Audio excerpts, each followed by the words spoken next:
Okay, so my project was empowering Hong Kong Cambodian youth through basketball. Just a little background. Underprivileged youths have hindered sports potential and enjoyment due to limited access to facilities. So, Hong Kong citizens with the lowest socioeconomic status and income level, that constitutes like 20% of the Hong Kong population, only has access to 2% of like the city's facility, while like the top 20% enjoy like 39% of the available facilities. And another factor is financial constraints. So like the costs associated participation is like registration fees, traveling expenditures, and like equipment. So these things would like discourage families, like low income families, from like participating because it would cause us like significant like financial burden on them.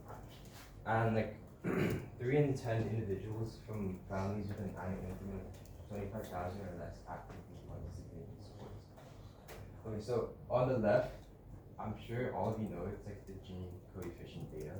So it's like the measuring index of like how equal like the distribution is. So 0 is low level of equality and 100 is high level of equality. Hong Kong's at 51.8, and to be honest, as like a member of like the Hong Kong community, I don't feel like comfortable like being ranked anywhere near these countries. No offense. It's like we can't see them from the back like, here, so tell us. It's like Kenya, Congo. Yeah. No. Why I did this was passion, because as you know, I'm like an athlete and I train regularly. So like I experience joy and pleasure in doing sports, and I really wanted to share this experience to other underprivileged children who are less unfortunate and they cannot like experience the same feeling, and community, because sport brings everyone together. It can form new relationships. So through this, I really wanted to like understand these children better and like get to know them and like develop like further their basketball skills. Okay, so my initial project goal was teaching and donating basketball equipment and making sports more accessible. This is the stakeholder profile. Okay, so first, like, just think of Do you want to say something about that, or? No, it's just everyone involved. Well, just give us a moment to look at it. It's a lot to take in. You're gonna explain this in the. I'll explain it later. Okay. Okay, so think of my project as like a 3-phase thing. Like this is first phase. It's coaching. So we reached out to Game On, and it was pretty simple because we just like emailed them and just like had ongoing communication in WhatsApp. So we came up with like a date and time to like do like coaching sessions with underprivileged children. So the photos up top are like the chores we did on the day, which is basically like basketball skills and like ways to like get them all closer together. And these are like the photos. I promise there's like more people. There's more children there. That's a great picture of you there. Yeah. It's cute. I'm great with children.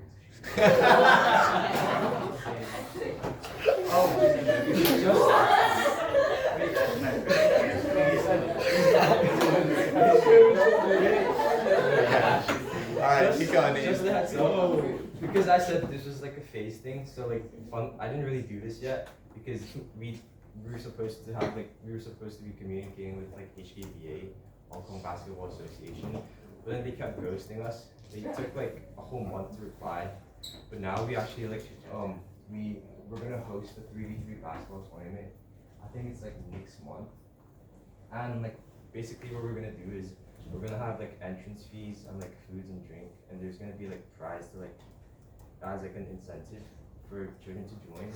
So all the money we raise would go to like a local NGO, like charity, like the PLK. So it's like not as complicated. And one thing we did was also interim. We basically reached out to like Michigan Bottoms to like talk about, because there was like an alumni in Cambodia that was doing this. So we wanted to like know more, and we talked to like Michigan Bottoms, and she suggested that we can make this like an interim. And we basically went through all the expectations and regulations, and we're gonna be working with courts for kids, and we're gonna build like basketball courts in Cambodia. So I hope you can all like join.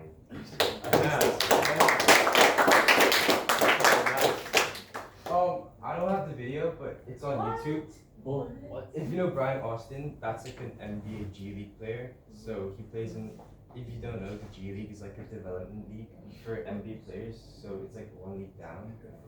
And one problem with the interview is that there was like a time limit because we don't get to like spend a lot of time with him. So one important question we asked was, what is an advice you would give to less privileged youngsters playing basketball?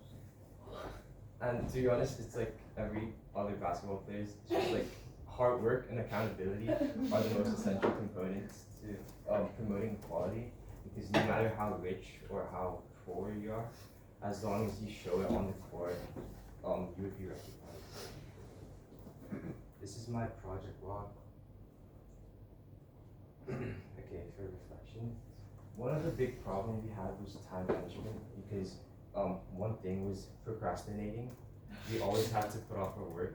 So like the first month of Elixir, if I'm honest, we didn't do that much. And another problem was scheduling issues, because I was gone for like a long time, and I think Cooper was in China.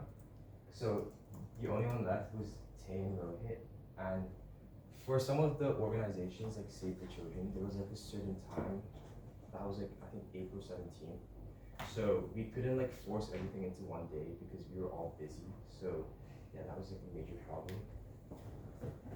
And language barrier. So I think you all know my group mates, Rohit and Tay, they're from India, so they don't speak Canto. And Cooper like speaks a little bit of Canto, and I understand it. So most of the time, I'll be translating it to my group mates. And I think in one of the instances, I saw Rohit talking to like a 5-year-old boy, and it was from a distance. They didn't get along well because the kid like ran off crying. So, yeah, that was a big problem. Wait, what did you say? Good one. He didn't say anything, just cried. One of the things that I would incorporate into my project is show up and listen, because most of the things we did was based on what others knew. Like they didn't get the experience that we had playing sports, and I just thought it was like really unfortunate for them. And I think like a lot of the things we did, like the intern thing, we wouldn't have expected it if we didn't like listen to like what others had to say. Like Mr. Mubarak suggested it to us, and like we talked to like a lot of other different people, and they were like, yeah, you just have to help these people, yeah. And one thing we did well was dealing with rejection, because as I said, like Save the Children, there was like a certain time and date and we couldn't do it. But then like the decathlons, we were supposed to work with them. They agreed to like help us sponsor all of our equipment and basketballs. But then they just declined us last second. And then I said like HKBA, they kept airing us, so it took a long time.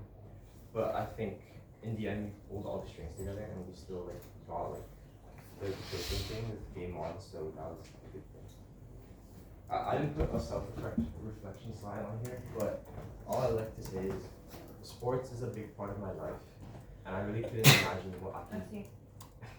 And I can't imagine what I'm gonna do without it. So for these children, they can't experience the same feeling as us. I feel like really like motivated to like do more of this project and like help them out, because I really want everyone to be like doing the same and experience the same joy and pleasure in things that we do, like sports. So yeah. Thank you.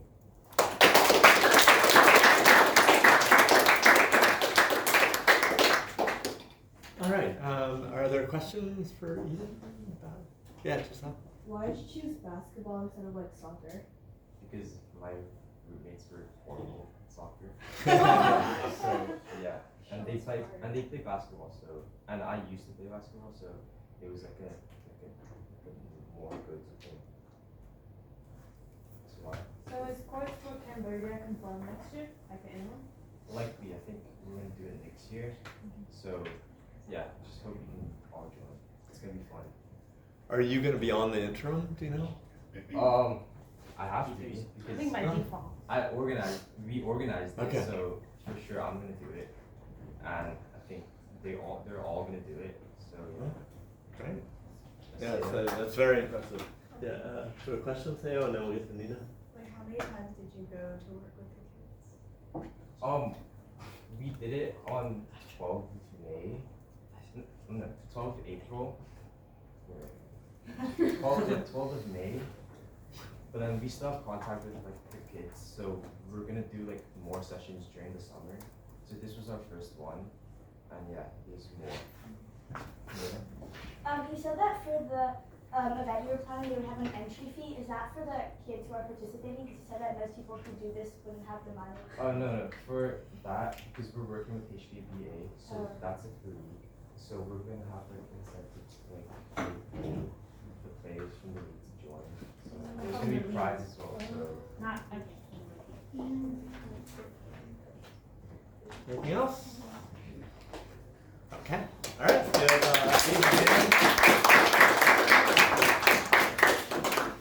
Okay. So yeah, let me just kind of